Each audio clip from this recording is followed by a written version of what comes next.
Hello, good morning, friends. Myself Kedar Padeka, and today I am taking a lecture of material science and metallurgy. Right? In the previous two lectures, we are discussing the basic things of the material science and metallurgy. As a the chapter number one, which is the introductions of material science and metallurgy. So, from the lecture number 3 we are uh, change the mode of the lectures. We can take the lectures through the videos, recorded video modes, right? So we just go through the what we have learned in the past two lectures. So we just rewind it, right? So what is the introductions of material science, and now what is we can basically uh, defined as a material science. So, material science or the material engineering is an interdisciplinary field that is involving the properties of matter and its applications to the various areas of science and engineering. Right ये एक ऐसा field है कि जिसके अंदर आपको properties of the materials and in the various areas respective to applications आपको study करना होता है. The scientific field that is investigate the relationship between the structure of the material at atomic and molecular scale and their microscopic properties. इसके अंदर आपको material को किस scientific base के ऊपर आपको इन्वेस्टिगेट करना है, यानी ये जो आप इन्वेस्टिगेशंस करोगे मटेरियल का यहाँ पे, वो investigations which is based on the atomic structures और द मॉलिकुलर एटम्स अरेंजमेंट, जो हमने कल डिस्कस किया था कि मटेरियल साइंस के अंदर बेसिकली क्या हमें चीज़ इन्वेस्टिगेट करनी होती है. What is the difference between the material science and metallurgy. तो कि मटेरियल साइंस के अंदर हम लोग स्टडी करते हैं मटेरियल का based on their atomic structures और मॉलिकुलर स्ट्रक्चर्स. एक एटम्स के ऊपर हम उसका इन्वेस्टिगेट करता है कि इसके अंदर एटम्स की अरेंजमेंट कैसे हुई है, इसका क्रिस्टलिक स्ट्रक्चर अरेंजमेंट कैसा है, वो हम लोग माइक्रोस्कोपिक और माइक्रोस्कोपिक प्रॉपर्टीज के बेस के ऊपर उसका इन्वेस्टिगेशंस कर रहे हैं.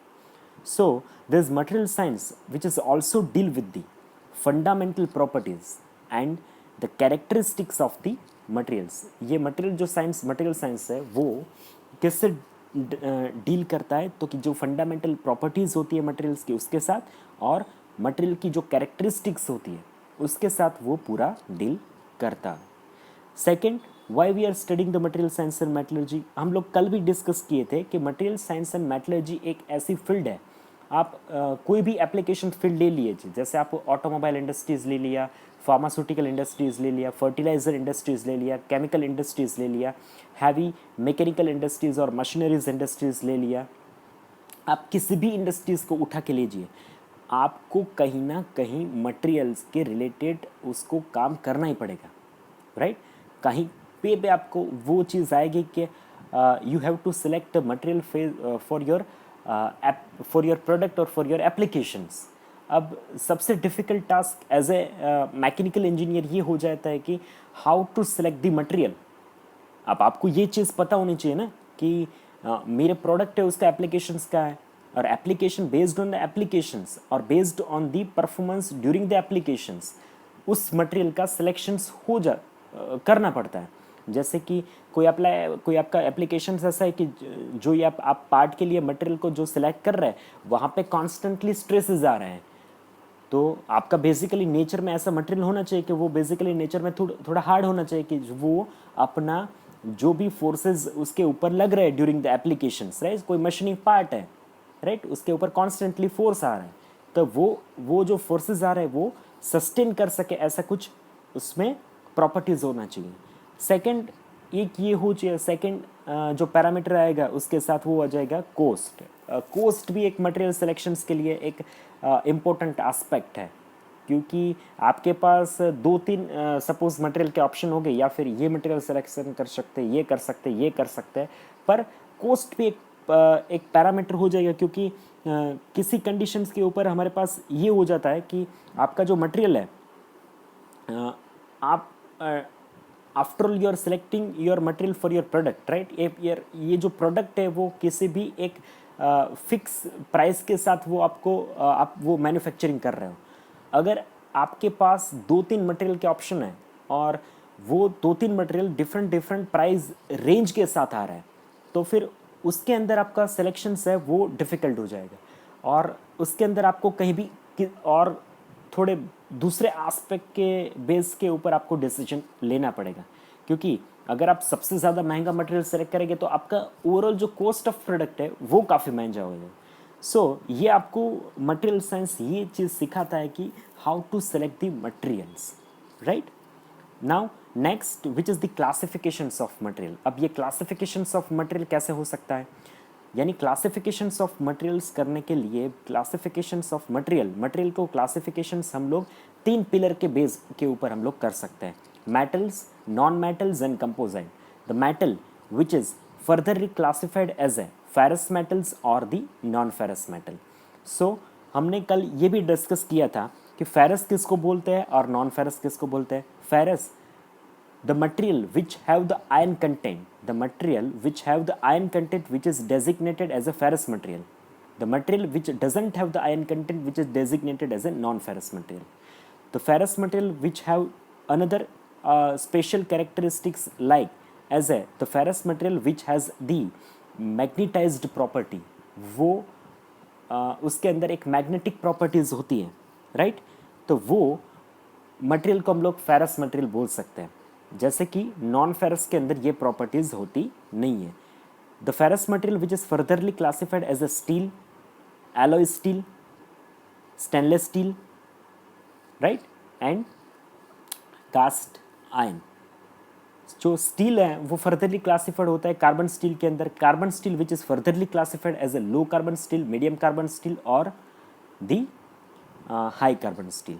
नाउ नॉन फेरस के अंदर हो गया, तो नॉन फेरस के अंदर भी हमने काफ़ी मटेरियल डिस्कस किए थे, जैसे कि आपका एल्यूमिनियम हो गया, जिंक हो गया, टीन हो गया, लीड हो गया, फिर सिल्वर हो गया, गोल्ड हो गया, कॉपर हो गया। ये जो सारे मटेरियल्स हैं, मैग्नीशियम्स हो गया, मैंगनीज हो गया, ये जो सारे मटेरियल्स हैं जो कि बेसिक नेचर के अंदर नॉन मैग्नेटिक प्रॉपर्टीज़ वाले हैं, वो सारे किसके अंदर जाते हैं, तो कि वो सारे बेसिकली नॉन फेरस मटेरियल्स के अंदर जाते हैं। Now the second pillar of the classifications which is the non metals, right? So non metals, that is the ceramic, graphite, plastics, elastomers, rubbers, woods, that are counted as a that all are counted as a non metallic materials. And now third, which is the composite materials. In the composite materials, we are furtherly classified as a smart materials or the nano materials. Some kind of the carbon fibers, resins, glass fibers, वो जो सारे example हैं वो composite material के examples हैं, जिसको specific applications के base के ऊपर उसका डेवलपमेंट हुआ होता है। तो ये क्लासिफिकेशंस हो गया मटेरियल्स का। Now we are move forwards to the classifications of the materials properties. Material properties are classified under 4 categories, which is the first one, which is the chemical properties. So chemical properties के अंदर basically corrosion resistance, resistivity, oxide resistivity, alkaline resistivity और जो wear resistivity होते हैं वो chemical properties के अंदर आती है। जैसे मैं आपको एक आसान लैंग्वेज के अंदर आपको सिखाऊँ तो किस चीज़ को हम लोग कोरोजन रेजिस्टिविटी बोल सकते हैं।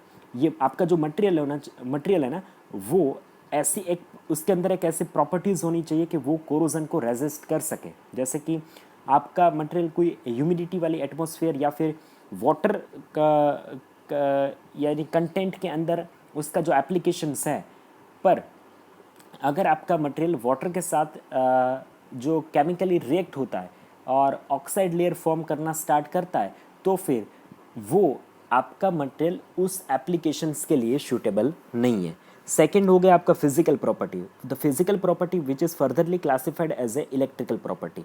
आपका रेजिस्टिविटी हो गई, मटेरियल कितना इलेक्ट्रिकली रेजिस्ट करती है, कितना इलेक्ट्रिकली कंडक्टिव है, which is counted as a electrical properties of the materials. Now the जो सबसे इम्पोर्टेंट एस्पेक्ट है अपना मटेरियल प्रॉपर्टीज़ का, उसका जो मेन पॉइंट है which is the strength, stress. Strength which is furtherly, first हम लोग स्ट्रेस लेंगे, फिर उसके बाद स्ट्रेंथ लेंगे। Strength which is the two type of the strength which is the tensile strength और corrosion compressive strength, then the toughness, stiffness, elasticity, plasticity, ductility, brittleness, then hardness, all these things which is counted as a mechanical properties of the materials. Then another properties aspect of the materials property which is the dimensional properties. Dimensional properties के अंदर उसका, जैसे हम लोग बोलते हैं ना, कल हमने डिस्कस किया था, एक कुछ लोग ऐसे डायमेंशनल प्रॉपर्टी बोलते हैं, कुछ लोग उसको physical appearance of that properties बोलते हैं, जैसे कि आपका मटेरियल का साइज हो गया, मटेरियल का शेप हो गया, मटेरियल का कलर हो गया। जैसे हम लोग कॉपर को कैसे पहचान लेते हैं, जैसे कि जो मटेरियल उसका जो कलर है वो थोड़ा रेडिश कलर है, तो हम लोग बचपन से उसको पहचानते हैं कि कॉपर होता है वो थोड़ा रेडिश होता है, तो हम लोग उसको उसी कंडीशंस के ऊपर क्लासीफाई कर देते हैं। तो ये हो गया dimensional properties, right. Next which is the mechanical properties. So हम लोग डिस्कशन वहाँ से स्टार्ट कर रहे हैं। The properties of the materials that determine its behaviour under the applied forces which is known as a mechanical properties. अब किसको हम लोग मैकेनिकल प्रॉपर्टीज बोल रहे हैं कि जो मटेरियल है उसका जो बिहेवियर वो कैसे बताएगा, कि जैसे ही हम लोग उसके ऊपर फोर्स अप्लाई करते हैं, जैसे फोर्स अप्लाई किया वो अपना बिहेवियर वो एक्सप्रेस करेगा, उसको हम लोग मैकेनिकल प्रॉपर्टीज बोल सकते हैं। They are usually related to the elastic and the plastic behaviour of the materials. This properties are expressed as a function of the stress, strain, etc. A sound knowledge of the mechanical properties provide the basic for predicting the behavior of the materials under the different loading conditions and designing the components out of them. अब हम लोग start करेंगे basically जो एक 13 mechanical property है जिसको हम लोग इजी लैंग्वेज में हम लोग पढ़ सकते हैं।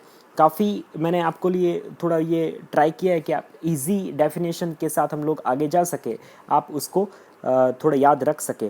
तो अब स्ट्रेंथ किसको बोलते हैं, which is the ability of the material, right. Strength is what, which is the ability of the material to resist the externally applied force without breaking और विदाउट यील्डिंग।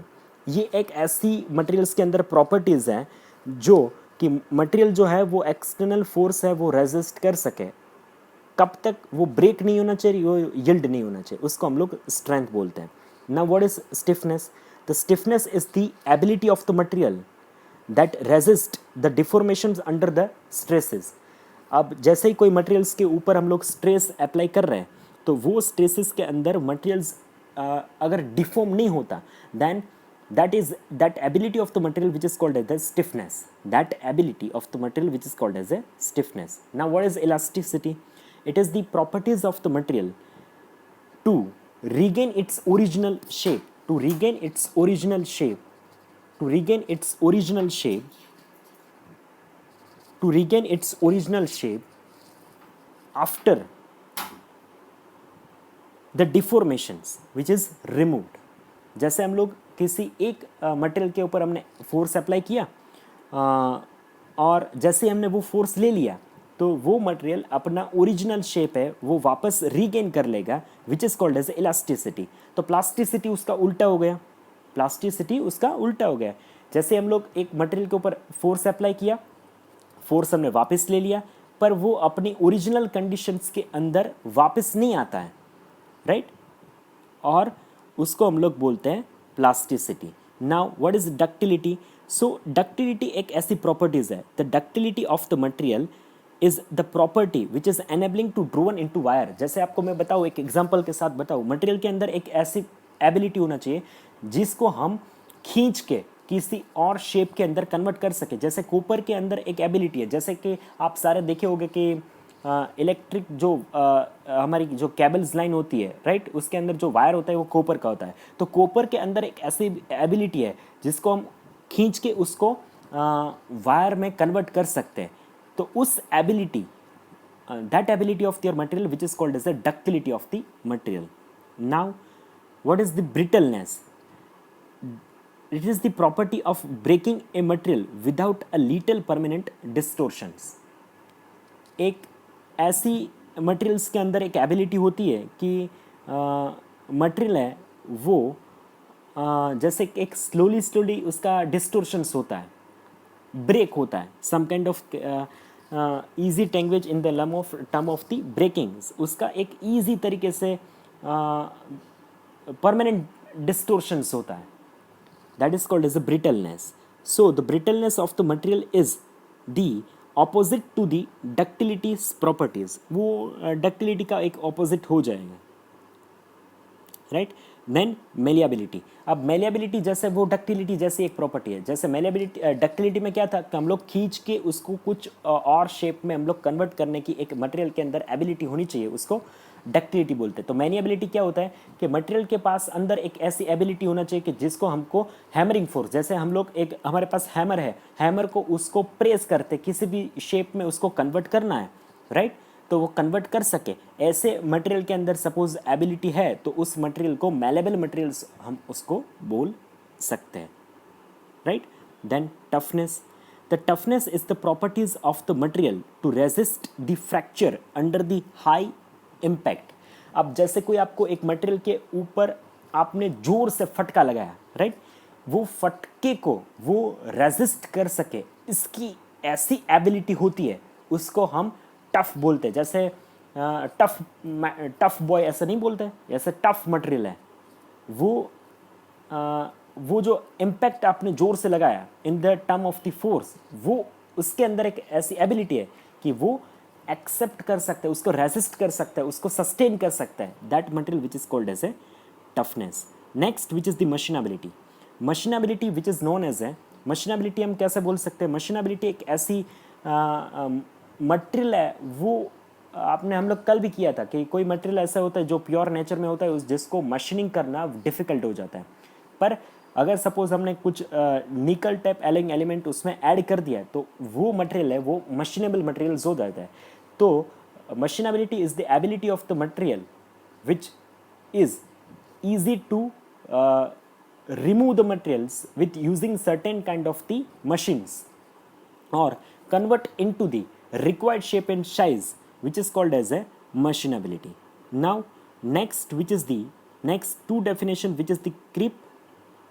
एक हम लोग एक और डेफिनेशन दे लेते हैं, resilience. It is the properties of the material to absorb the energy and to resist the shock and impact load. Material के अंदर एक ऐसी एबिलिटी है जो कि एनर्जी को एब्जॉर्ब कर सकता है और रेजिस्ट द शॉक. शॉक अगर उसके ऊपर कोई शॉकिंग, जैसे आपको स्प्रिंग हो गया, स्प्रिंग के अंदर क्या होता है कि वो शॉक लगते रहते हैं, राइट? इम्पैक्ट लोड की वजह से. जैसे आप जैसे बम्प आया, कोई रोड पे बम्प है, तो बम्प की वजह से वो क्या होता है कि वो एक उसके अंदर एक शॉक क्रिएट होता है और शॉक क्रिएट होने से वहाँ पे फेलियर के चांसेस होते हैं. तो वो फेलियर नहीं होने देता और उसको वो रेजिस्ट कर लेता है, एब्जॉर्ब कर लेता है. उस मटेरियल को हम लोग मटेरियल की रेजिलियंस बोलते हैं. Now what is creep? When the material is subjected to a constant stresses. किसी मटेरियल के ऊपर हम लोग कांस्टेंट स्ट्रेसेस अप्लाई कर रहे हैं at the high temperature, right? For a long period of time, एक सर्टेन पीरियड के टाइम के ऊपर हम लोग एक कांस्टेंट स्ट्रेसेस अप्लाई कर रहे हैं. It will undergo for a slow permanent deformations. वो अब उस कंडीशंस के अंदर मटेरियल क्या हो रहा है, एक स्लो परमानेंट उसका डिफॉर्मेशंस हो जाएगा, एक अलग ही शेप में उसका कन्वर्जन हो जाएगा. That properties of the material which is called as a creep. Next which is the fatigue. Fatigue उसका उल्टा हो जाएगा. फटीग के अंदर क्या हो जाएगा, वहां पे क्या था, स्लो एंड परमानेंट डिफॉर्मेशंस. अब यहाँ पे स्लो और परमानेंट डिफॉर्मेशंस नहीं होगा, टेम्पररी डिफॉर्मेशंस होगा. That is called as a fatigue. And last which is the hardness. The hardness is very important properties of the metal and has a wide varieties of the meaning. It also embraces many different properties such as a resistivity to the wear, scratching, deformations or machinability. So It is also the properties of the metal which give the ability to resist being the permanent deformations. Material के अंदर एक ऐसी ability है जो permanently किसके अंदर wear यानी एक जो हम लोग गुजराती में बोलते हैं ना घसारो ઘસારો જે છે મટીરિયલ ઉપર ના લાગે રાઈટ સ્ક્રેચ ના પડે એવી મટીરિયલની પોતાની પ્રોપર્ટીઝ હોય એટલે મટીરિયલને આપણે એવું કહી શકીએ that material has a very hard materials so in this lecture we are discussing the 13 important properties of the materials. If you have any questions regarding this lecture you can ask me in the comment sections and everybody has to write your enrollment number in the comment sections after watching this video, right? Thank you so much for watching this video.